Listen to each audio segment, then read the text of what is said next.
Praise lord, హల్లెలూయా. ప్రభు యేసు క్రీస్తు నామంలో ప్రియ సహోదరి సహోదరులకు నా హృదయపూర్వక వందనాలు. ఈ దినము దేవుడు మనతో మాట్లాడిన మాట ఎఫెసీయులకు రాసిన పత్రిక 4వ అధ్యాయము 22వ వచనం. కావున మునుపటి ప్రవర్తన విషయంలోనైతే మోసకరమైన దురాశల వలన చెడిపోవు మీ ప్రాచీన స్వభావమును వదులుకొని మీ చిత్తవృత్తి యందు నూతనపరచబడిన వారే నీతియు యథార్థమైన భక్తి గలవారే దేవునికి పోలికగా సృష్టింపబడిన నవీన స్వభావమును ధరించుకొనిడి. దేవుని స్తోత్రం, హల్లెలూయా.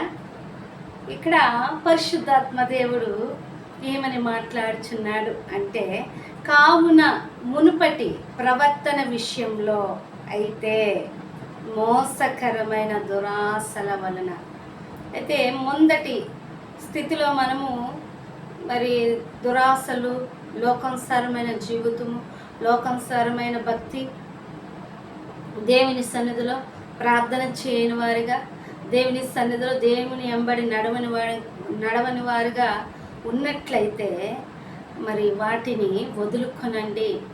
దైవ చిత్తము అంటే దేవుని చిత్తము, చిత్త వృత్తి యందు మీరు నవీన స్వభావమును అంటే ముందటి స్థితిని మీరు విడిచిపెట్టియండి. ముందట ఆ స్థితిలో ఉన్నారను, అటువంటి స్థితిలో ఉన్నారేమో.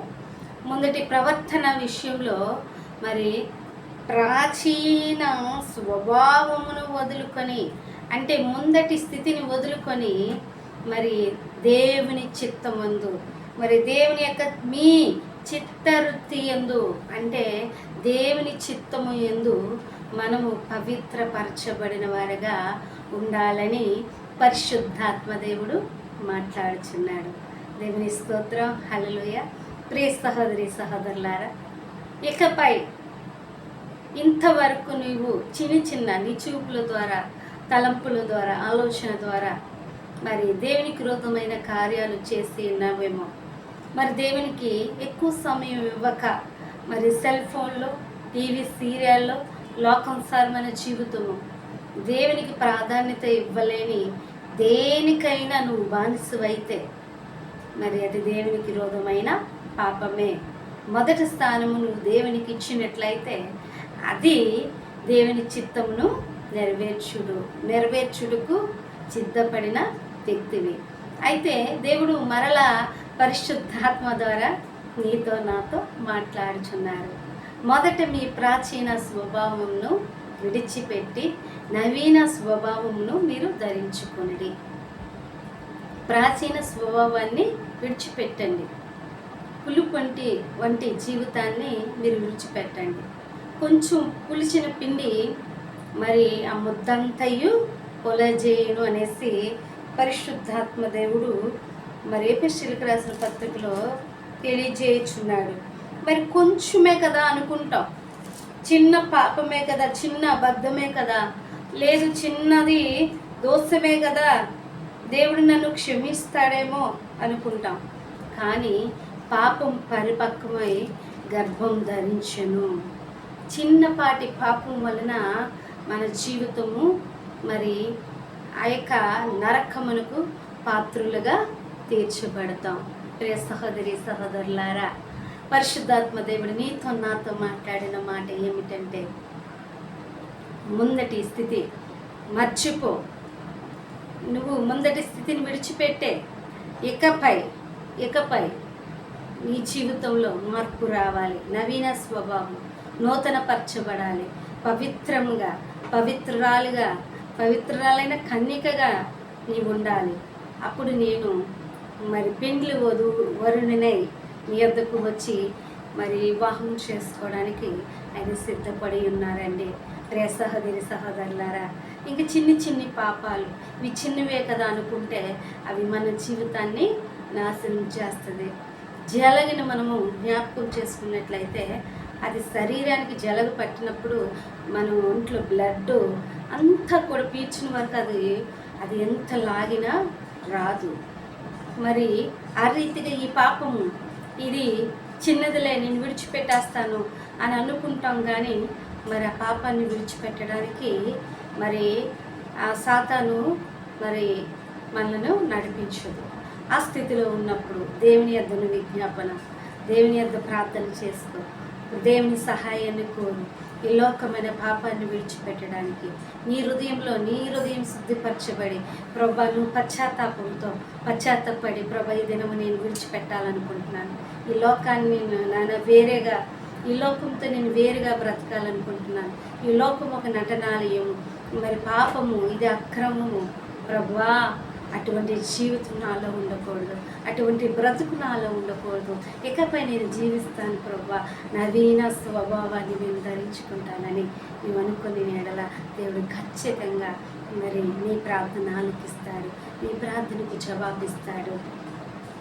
మరి అనేక మార్లు మనం అనుకుంటాం, మరి కష్టం వచ్చినప్పుడు, బాధ వచ్చినప్పుడు, భూ సంబంధమైన ఆశీర్వాదం వచ్చినప్పుడు, అయ్యో నేను దశంభాగం తీయలేదు, దేవునికి ఇవ్వలేదు, అందుకే నాకు ఈ కష్టం వచ్చిందేమో అనుకుంటాం.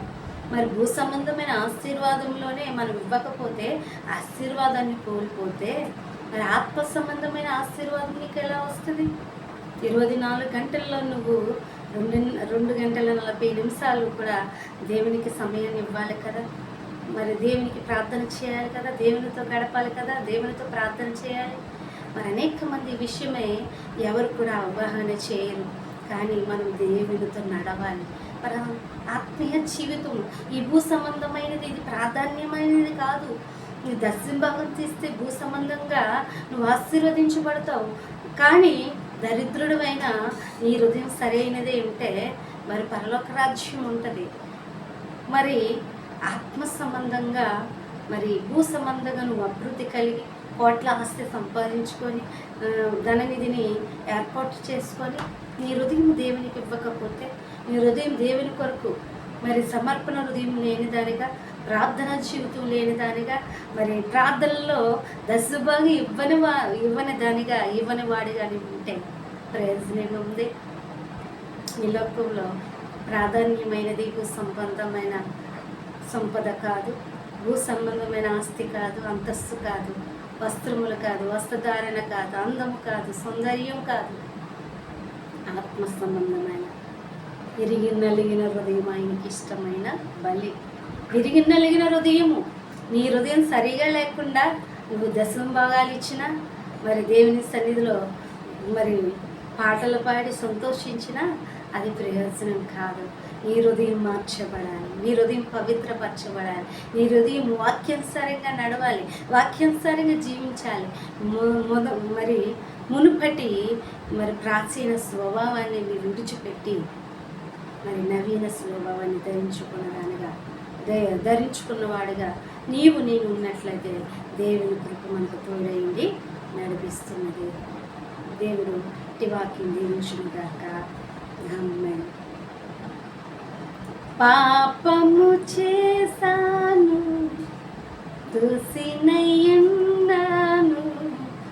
పాపము చేశాను, దోషినయ్యున్నాను,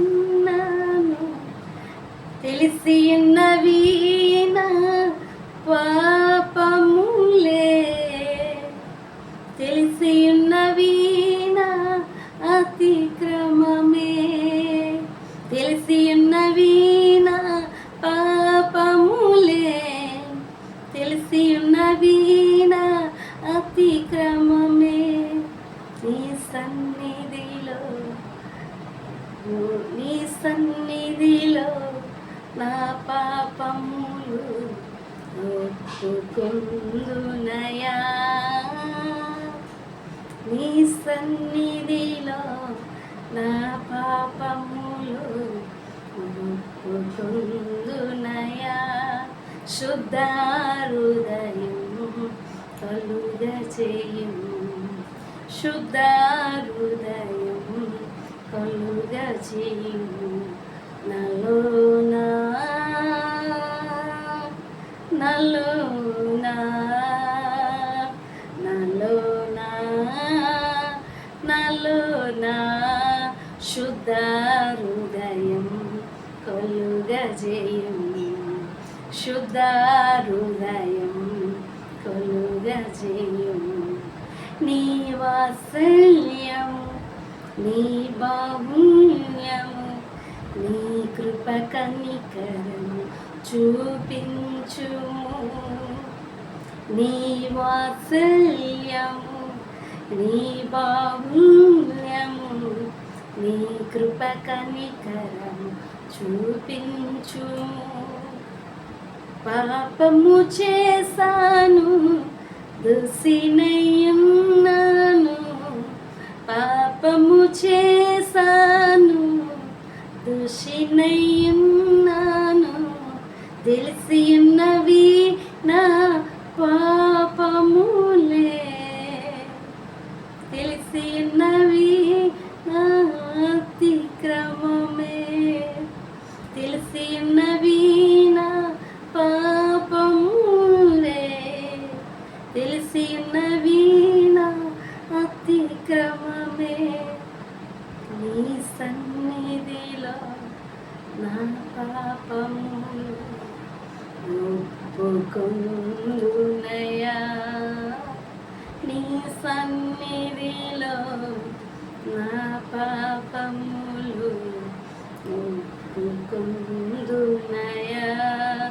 శుద్ధ హృదయం కలుగజేయుము, శుద్ధ హృదయం కలుగజేయుము. నలోనా నలోనా నలోనా నలోనా. దేవుని స్తోత్రం.